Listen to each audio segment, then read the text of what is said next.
As SpaceX's Starship gets closer to a successful orbital flight test, the next-generation launch vehicle is beginning to receive some significant contracts. Just yesterday, reports came out that Voyager Space, one of the companies working on Starlab, a commercial space station, has picked SpaceX and specifically Starship as the launch vehicle. This is big news, as Voyager Space and its partners are putting a lot of trust in SpaceX both in terms of reliability and schedule. If everything goes according to plan, in just one launch, Starship will utilize its significant payload storage to launch the entire station. Here I'll go more in depth into the new contract, Starship's progress, what this means for commercial space stations, and more.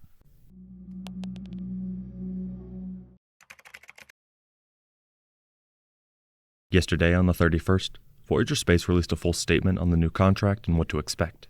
Here, they were quoted saying, Starship, SpaceX's fully reusable transportation system designed to carry both crew and cargo to Earth orbit, the Moon, Mars, and beyond, will launch Starlab in a single mission prior to the decommissioning of the International Space Station. They went on to stress the importance of launching the station in just one go.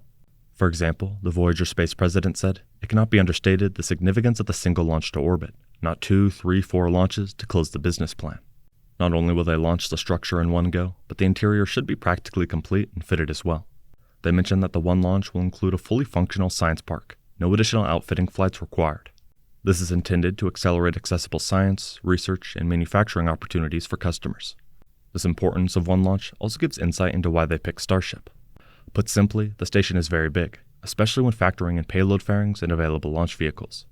When launched, the space station will consist of 2 modules, a service module providing propulsion and energy with solar panels, and a module serving as a habitat and laboratory. The main habitat portion features a diameter of 8 meters. To put that in perspective, most ISS modules have a 4-meter diameter, or half that of the Starlab station. In addition, the entirety of Starlab will consist of half the volume of the ISS.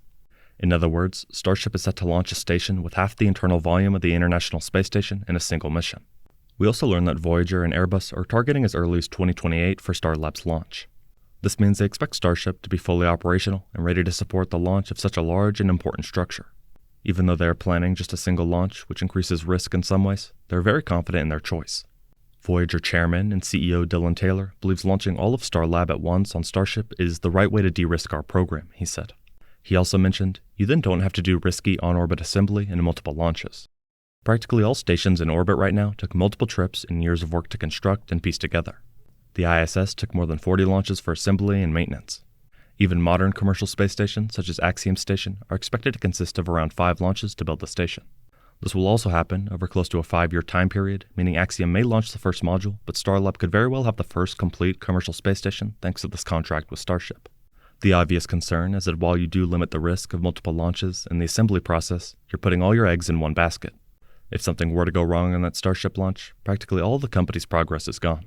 That being said, while Starship isn't ready to safely and confidently launch the station right now, 4 years is quite a long time, especially for SpaceX. By then, regular Starship orbital launches could already be occurring, and this contract would simply be just another launch.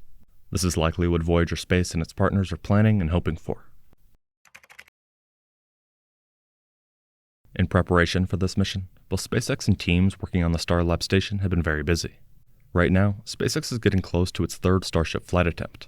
Earlier last month, on January 9th, during a media brief, Jessica Jensen, Vice President of Customer Operations and Integration at SpaceX, provided some insight on the company's plans and the next flight test. In a quote, she said, "From a hardware readiness perspective, we were targeting to be ready in January." To add to that, when talking about a launch license, she went on to say, "We're on track for that. We're expecting that license to come in February. So it's looking like Flight 3 will occur in February," she said. As we've seen in the past, the limiting factor on Starship launches has been related to approval rather than hardware readiness. The fact that SpaceX officials are confident about a launch license coming so soon is a good sign. Based on these comments, among others, it seems that a launch toward late February is well within reach. If not then, sometime in March would be very likely. Beyond what was said during this briefing, SpaceX has also shared some positive information. Specifically, in January, Elon provided a company update when he shared some info on SpaceX's plans, achievements, etc., both for the Falcon 9 and even Starship. When talking about the last Starship flight test, he said, "Ironically, if it had had a payload, it would have made orbit. Because the reason that it didn't make it to orbit is that we vented the liquid oxygen, and the liquid oxygen ultimately led to the fire and an explosion. Because we wanted to vent the liquid oxygen, and we normally wouldn't have that liquid oxygen if we had a payload," he said. Here, not long after stage separation, when the upper stage was nearing the end of the 2nd stage burn, SpaceX is confident that had there been a payload and no need to vent, it would have continued on without any problems. By now, SpaceX has a very good idea of exactly what went wrong in the last flight and how to fix it. If the improvement on this third flight is anything like the difference between IFT-1 and 2, it's possible we could see Starship complete its route around the globe and attempt to re-enter the atmosphere. That milestone would be very significant and become a stepping stone for even more ambitious flight profiles. As far as physical progress, a few months ago, SpaceX completed a static fire of both the booster and ship expected to attempt the next Starship flight. The booster completed its test on the actual pad, while the upper stage did its test on a separate mount. Both provided promising results and also confirmed that the pad and deluge system were working properly. In the coming weeks, we can expect to hear more about the upcoming launch and whether or not they think approval is coming.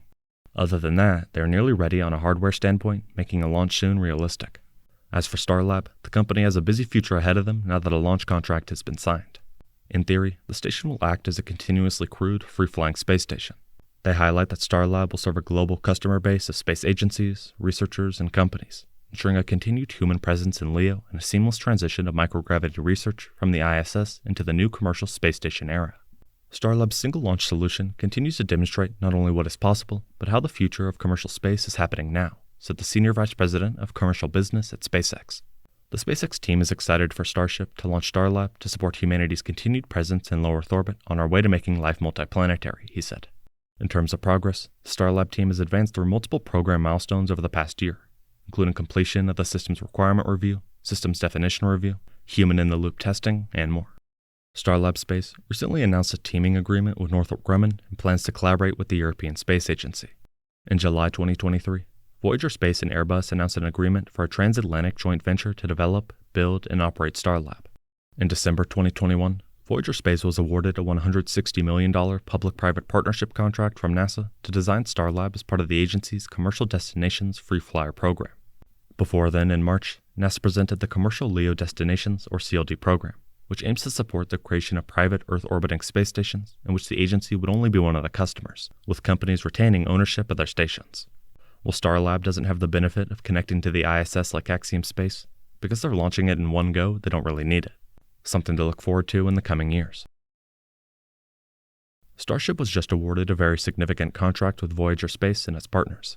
In 2028, the next-generation launch vehicle is set to launch the entire Starlab station in a single mission. We will have to wait and see how it progresses and the impact it has on the space industry. Thank you very much for watching.